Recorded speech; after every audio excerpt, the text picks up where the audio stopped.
This is Christian Book Blurb, brought to you by author and songwriter Matt McChlery. Get a behind-the-scenes glimpse into the lives of some of your favourite Christian authors. Hear about their books and faith. Also, why not check out my website, mattmcclery.com. Hello and welcome to this New Year's Day episode of the Christian Book Blurb podcast. I'm your host, Matt McChlery. Thank you so much for joining me today. It's great to have your company here.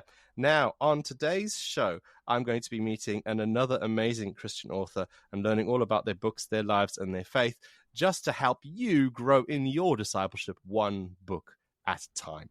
And today, I'm going to be speaking about keeping in step with God with the author, Richard Littledale. Hello, Richard. Welcome to the show. Hi there. Great to start the new year with you, Matt.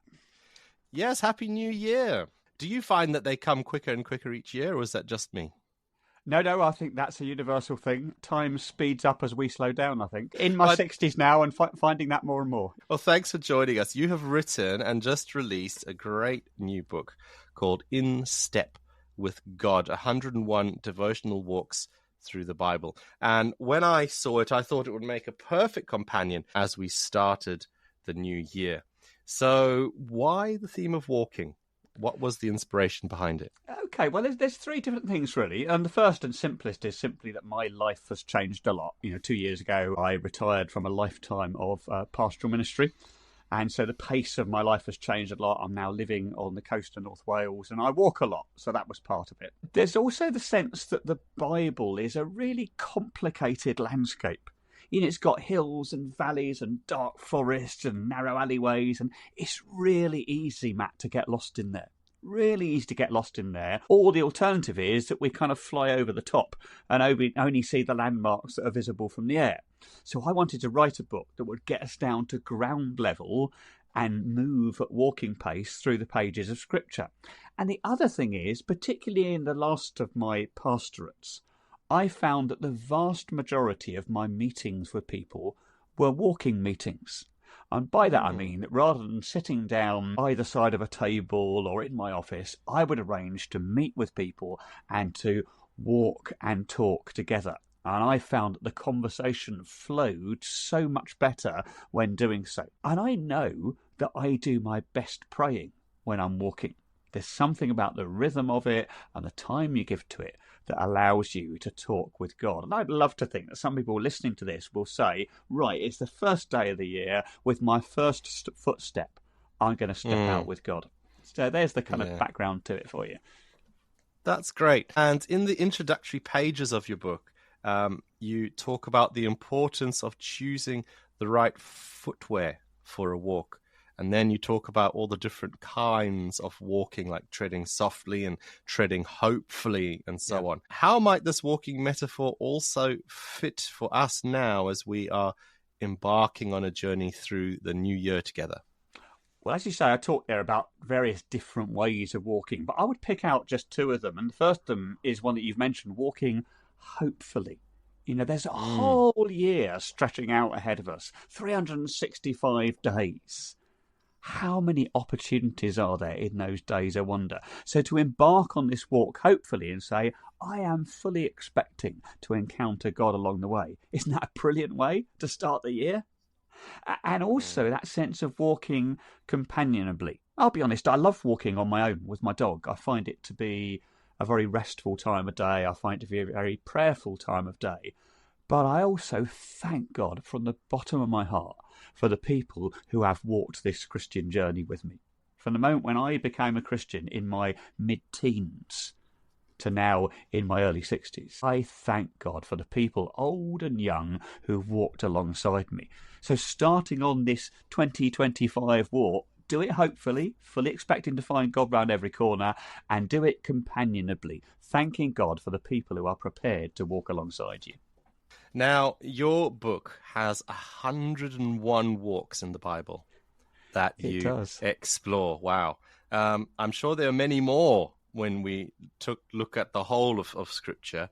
What made you select the walks that You did. And is there a structure or order to it, or was it just sort of scattergun approach? Or did you start at Genesis and kind of work your way systematically through? How does it work? How does it fit together? Well, let me confess, first of all, that I'd originally intended it as a 365-day devotional. Given how much effort and work it was to write 101 of them, I'm glad that I changed my mind about that.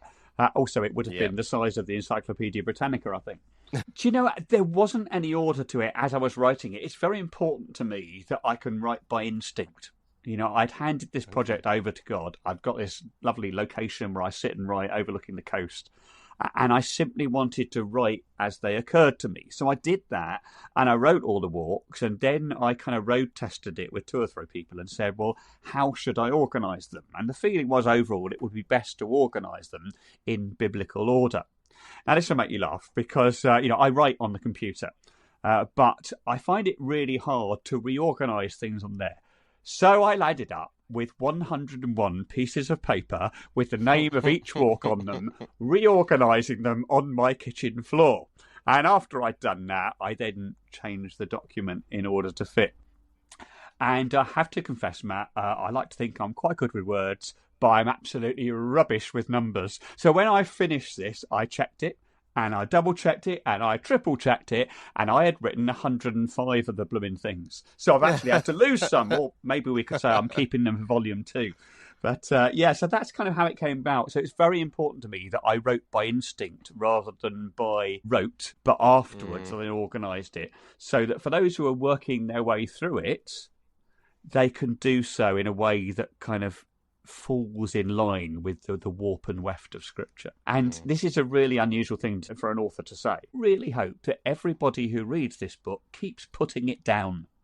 Because the whole idea is that you read a bit and then you dwell on it, then you read another bit and then you dwell on it. And it's not just reading on it and dwelling on it, because quite a few times in the book you say, okay, read it, dwell on it, now put your shoes on and go outside and have a walk. Absolutely, yeah. And very often with a very specific thing to pray about. It might be thanking God for somebody. It might be deliberately dwelling on a sadness that you have and that you don't often talk to God about. It might be taking a little list of people that you're concerned about in your pocket and taking it out every once in a while in the walk. So, yeah, it's quite a deliberately active book, saying to people, read this, take it out with you. And it doesn't matter, Matt, it doesn't matter whether you're walking round the corner to the post box or whether you're walking up and over Mount Snowdon. It really doesn't.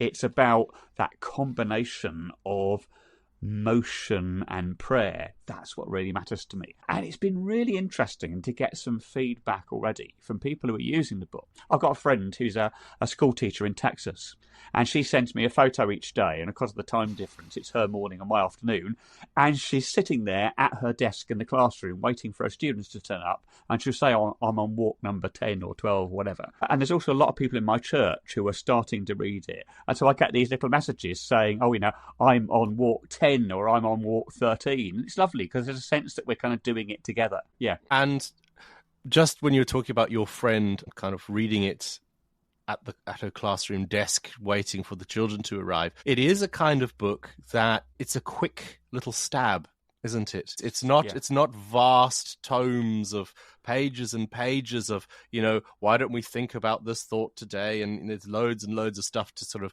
get through. It's very short, very quick, very sort of, here's a little encapsulated thought, and then you leave it there. And that's absolutely deliberate, because I wanted it to be accessible.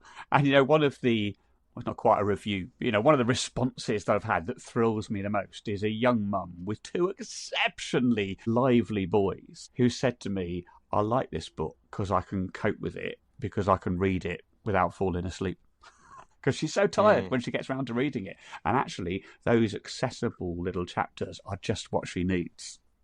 Let's have a look at some of the walks then. Let's dive in. Open the pages and dive in a bit. Yeah. So walk 52 in your book speaks, and I like how you call them walks rather than days, because devotionals often say day 1 or they even dated, but you start with walk 1. That's quite good. Let's stay active. Yeah. So walk 52 speaks about Jesus walking into the wilderness. And what does this have to say to those who are experiencing a wilderness walk themselves at the moment? I think, Matt, the most important thing it has to say to them is you are not the first to go there. Jesus has been there ahead of you. And it's very easy to think that the suffering of Jesus consists entirely of the events of the Passion Week. But it doesn't. The suffering of Jesus starts way, way back. And the interesting thing when we read this story in the Gospels, it's right at the moment when you expect him to kind of explode onto the world stage and reveal to everyone that he's the Messiah. What's the first thing he does? Walks off into the wilderness. Walks away, yeah. Walks away. Yeah. And there are times when we all feel distant from God, when we all feel that nobody around us understands us, where we all feel that life has become a rather dark place. And when that's the case, a walk like this one, where we walk with Jesus into the wilderness and see that he's been in some pretty naff places too, can be a real encouragement, I think. So, I hope you're encouraged today if you're listening to this. And yes, it's the new year and we're talking about hope and bright future and things, but you really just aren't there. You're not feeling that today because you're in a dark place, or you're feeling distant, or you're feeling a bit lost. Yeah, just know that Jesus is there with you, wants to meet you in that place of pain and in that place of distance.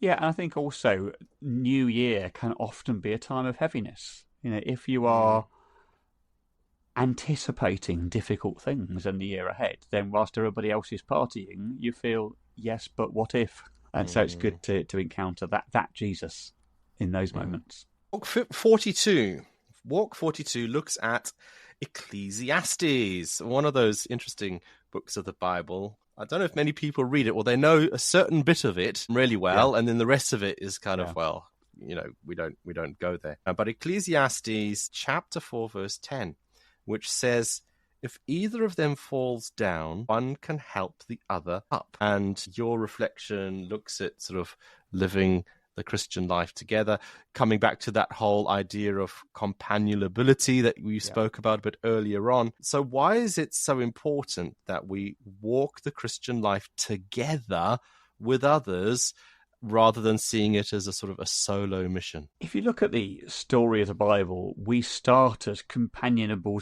creatures literally from day one. God created two people and placed them in the garden. There is an interdependence that is part of our DNA.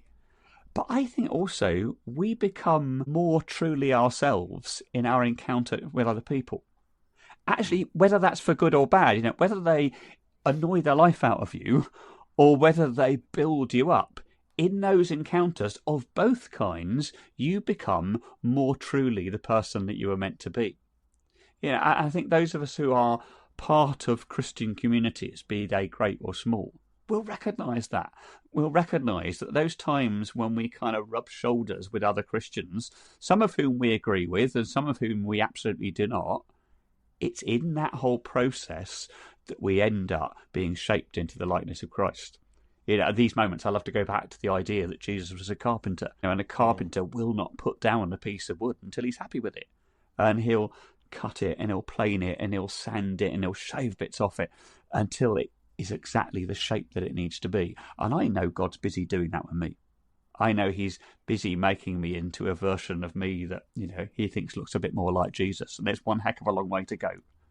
But I do know that a lot of that process comes through my encounters with other people. So walk with others and recognise that some days that will be brilliant and some days it will be a trial, but do it anyway, because that's the way God wants it to be. And I love this idea of a walk as well, and walking with others, because I'm sure, have you done like really long walks, like coastal paths and that sort of thing? I hesitate to say I haven't. No, I would like to. It's not always possible with a dog who can only walk, 40 minutes at a time. Although I am registered to go and walk the last 100 kilometres of the Camino de Santiago later this year. Oh, wow. I'm really excited about that. So, that will be a 5-day walk. I personally haven't done really long walks either, but I have read stories of people who have. And that sort of whole process of walking, there's all sorts of things. And it's almost like life. You have highs and lows. You have sunny days and rainy days. Yeah. You have days when your feet are feeling great and days when your feet are feeling really, really awful. Yeah.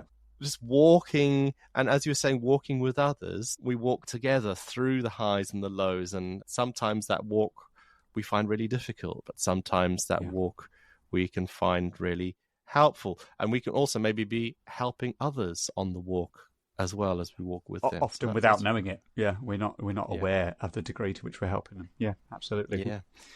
I love Ananias in the Bible. His story is great. And you've picked up on it in one of your walks. And on walk 93. You caught me out. So walk 93, where Ananias is told to go to Paul. Well, he would be Paul. He's still Saul at the time, and he's just encountered Jesus. But he's this Christian murderer, and God's told you as a Christian, go and speak to this chap, So he's taking his life into his hands. What could you tell us about this story and what you drew out from it? It's one of those stories that I've known ever since I became a Christian. But, when you actually start to think about it, that must have been terrifying. Even if it was a walk that took him, 6 minutes, it must have felt like it was an hour. That sense. For me, go on. I find it terrifying knocking on the grumpy neighbour's door to pick up the parcel delivery that was left there by the delivery driver, let alone someone who might, finish me off in 2 seconds. Yeah, absolutely. Here's a little quote from that walk. How tough those footsteps must have felt. Did he stop and think just before he knocked on the door of that house in Straight Street that he might never come out of it alive? Was there a sick feeling in the pit of his stomach about what his fellow Christians would say if they knew he was here doing such a thing? This walk could have been his last. Now, we know that it wasn't, but goodness me, he didn't know that, did he? Not until he'd gone through with it. And I'm pretty sure it's that walk where I encourage people after it, when they go out walking, to think of some of their Christian sisters and brothers whose life will be on the line today because of their obedience to Jesus. Because that's going to happen. There will be people, even whilst they're listening to this podcast today, whose life will be at risk simply because they're doing what Jesus has asked them to do. And it's very easy to forget them when our Christian lives are quite comfortable, but they need our prayers every day. Yeah. And I think just looking at those 3 different walks that you've got in your book, you've got 101 of them. Well, sort of almost 102, I think. Tell me about that 102 in a minute. But just those 3 that we've looked at together, I hope give you, the listener, an insight into how, yes, okay, it's talking about little walks and distances that people have traveled in the Bible, but there's so much ground that's covered. I mean, just in those 3 things, we've had Jesus in the wilderness and sort of suffering and trials and the difficulties of life. And then we've also looked at walking together and supporting each other and building each other up in the faith. And we've also had this sort of walk of bravery and being obedient and following. So, yes, it's about walks in the Bible, but it's also about so much more than that as well. Yeah, in a sense, those walks are windows into our own lives. And also windows onto the vast landscape of Scripture. They kind of open both ways. At least that's what I would hope.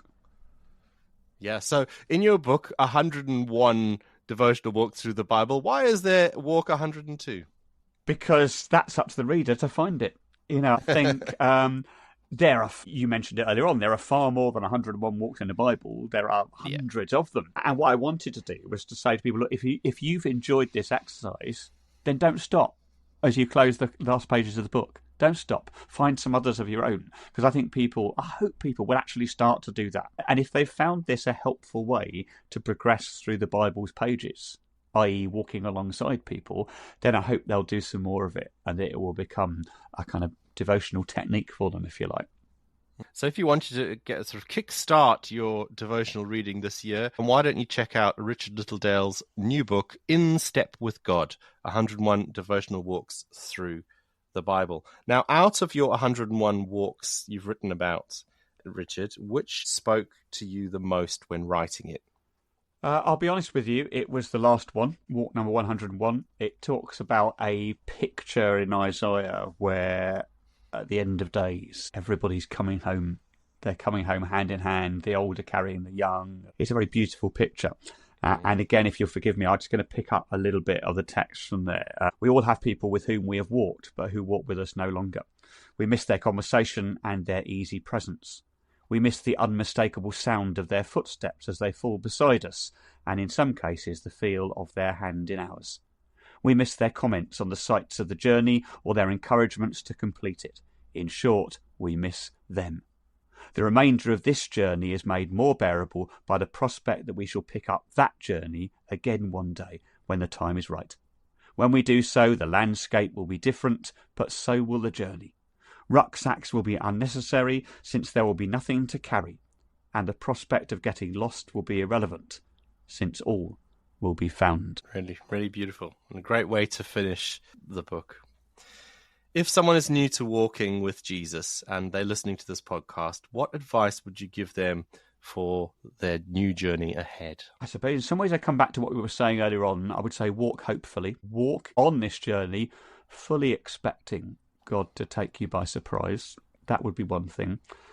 And I think be alert to the little signs and symbols of his presence. My dad was a very, very keen walker, and so he would try and take my brother and I on these great route marches, and I was the little one, so I was always at the back, struggling to keep up, finding the whole thing rather difficult. And I can remember him taking me on one side and say, look, Richard, the way to enjoy a long walk is to concentrate on the things you see along the way rather than thinking about the end. And it was really good advice, and it helped those walks to go by a whole lot better.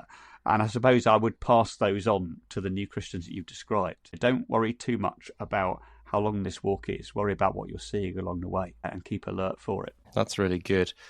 And of course, having spoken to people who are just starting the journey of faith, what would you say to those who have been walking this walk for a very long time, who've been Christians for a long while? What advice would you give them? Well, what I would do, I would say to them, I'm going to make a confession to you. And here it comes. By the time I wrote this book, I had been a minister for almost 37 years. I had preached sermons twice a Sunday for most of those years. The Bible was my workbook. I used it every single day at work. And yet, when I started to read it this way, it came alive to me again. And so there were stories that I've put into these walks that I have read and preached on and led Bible studies on dozens of times. And yet I found that when I slowed my pace down to walking pace and said to myself, right, I'm going to walk alongside Martha into the kitchen with Jesus. I'm going to walk alongside Moses as he goes up the mountain. I found that it revolutionised it for me. So what I would say to them is be prepared to have some scales fall from your eyes. Be prepared to see these old familiar passages differently, because God's not done with you yet. We'll be back speaking with Richard Littledale all about his life and his faith after these messages, so do stay tuned. Hello, welcome back to the Christian Book Blurb podcast. I have been chatting with the author Richard Littledale all about his new book, In Step with God, 101 Devotional Walks Through the Bible. Now that we've had our break, Richard, we like to find out a little bit more about the author. Yeah. Nothing like putting you on the spot. What do you do for fun? Well, as you know, I walk. We've talked about that. Yeah. I love my garden. I used to hate gardening, but about 5 years ago, I fell in love with it. So I spend a lot of time doing that. And I also found that I've got really into some different kind of forms of craft that I can do in this place. There's a lot of slate around me. There's a lot of places where there are, millions of pieces of discarded slate. And so I get quite into engraving those with pictures, started working with resin on those too. So you can kind of create little landscapes. You can put lakes and rivers on them. I take Monopoly hotels and I repaint them as Welsh cottages and I mount them in these little landscapes. Yeah, there's all sorts of things I do to stop me getting bored. Never a dull really moment. Good. I like that. When you buy your little Monopoly hotel, do you have to buy a whole Monopoly game set, or can you get them individually online somewhere? Well, at the moment, I'm busy cannibalising my old Monopoly set, but once I've used those up, I'm hoping that I can go to some online retailer and buy a nice big bag of them. Yeah. Otherwise, I'll never be able to build hotels in Monopoly again, will I? You've spoken about being retired from ministry. Are you enjoying the good life, as it were? Sort of feet up, cup of coffee in the morning, a little stroll in the afternoon, sort of people's often picture of retirement, or does it look rather different for you? My children would be the first to tell you that I'm incapable of doing what you've just described. And in some ways, it was a partial retirement, because for the last probably 10 or 20 years, I had combined my pastoral ministry with writing and broadcasting. And so in some ways, the move to this phase of my life was to say, look, let me give those things time and space to grow.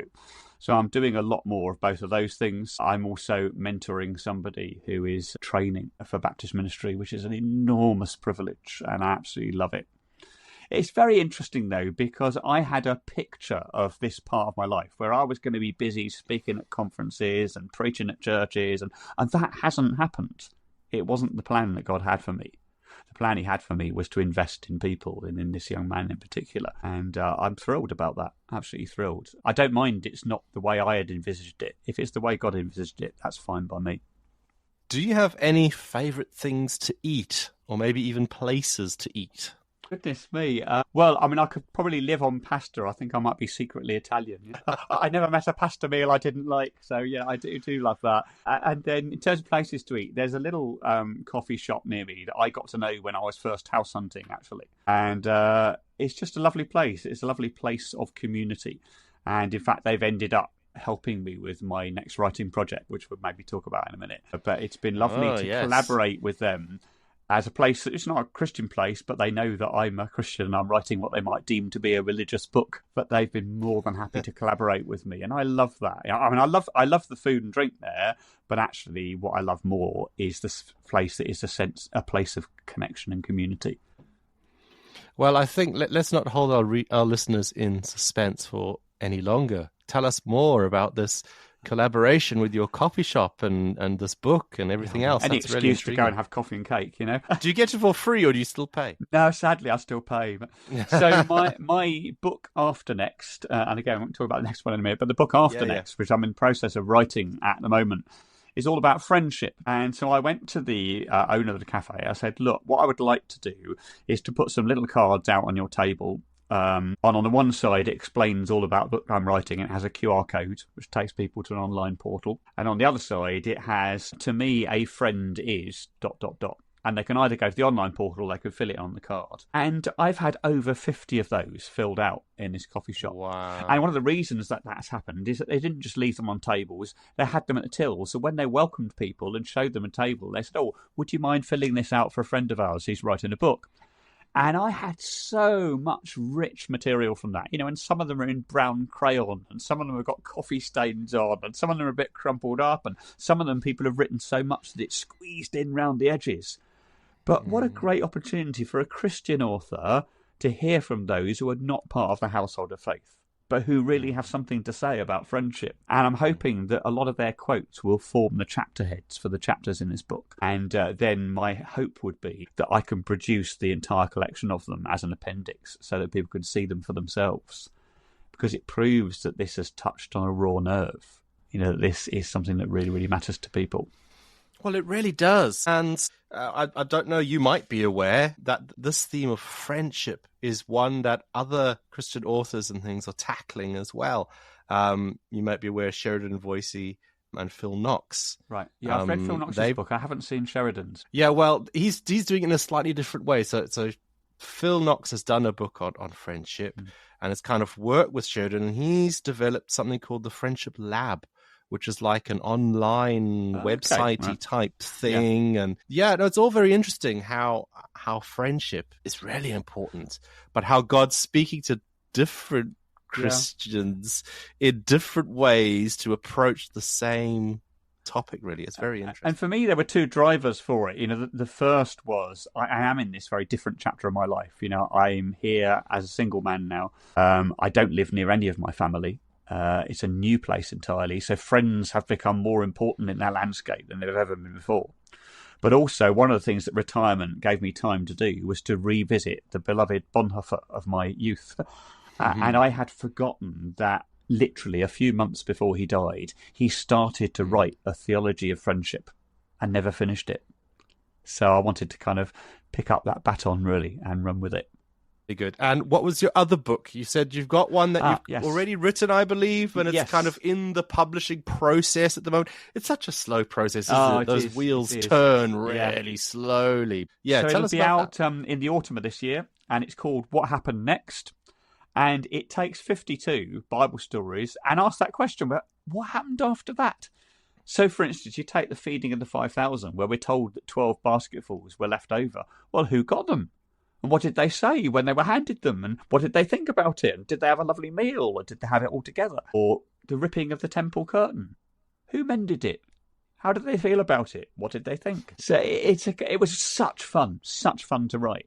And it's a means of getting people to engage their imaginations with the pages of Scripture. And I had an absolute blast writing it. Loved it. And what's it going to be called? Have you decided on a title? What Happened Next? What Happened Next? Yeah. Okay. And who's publishing that one? That's Authentic. Authentic as well as the one we just talked about today. Wonderful. Really good. Oh, I look forward to that. Where can people find you on social media, etc.? Have you got a website? And more importantly, where can people buy your books? Well, they can buy my book anywhere that they would usually buy a book, whether that's in a Christian bookshop or online through the usual e-tailers. So they can do that. They can find me at richardlittledale.co.uk or on... I'm not allowed to call it Twitter anymore, am I? On X, I'm at Richard Littledale. And on Instagram, I'm Bespoke Words. So they can find me in all those different places. Great. And for the benefit of our listeners, I will put a link to your website in this episode's show notes so people can click over there and obviously find out all about you and obviously find other links to things like where to buy books and where to follow you on Facebook and all that kind of stuff over there. So do go and check that out. Well, Richard, it's been fantastic speaking with you today, all about your book, In Step with God. Thank you so much for joining us here on the Christian Book Blurb. Thank you, Matt. And thank you as well for listening to this episode. Don't forget, an episode comes out on the 1st and the 15th of every month. So I'll be back really soon speaking with another Christian author all about their books, their life, and their faith. So do join me again then. Thank you for the pleasure of your company, and I look forward to seeing you again really soon on another edition of the Christian Book Blurb. Thank you and goodbye.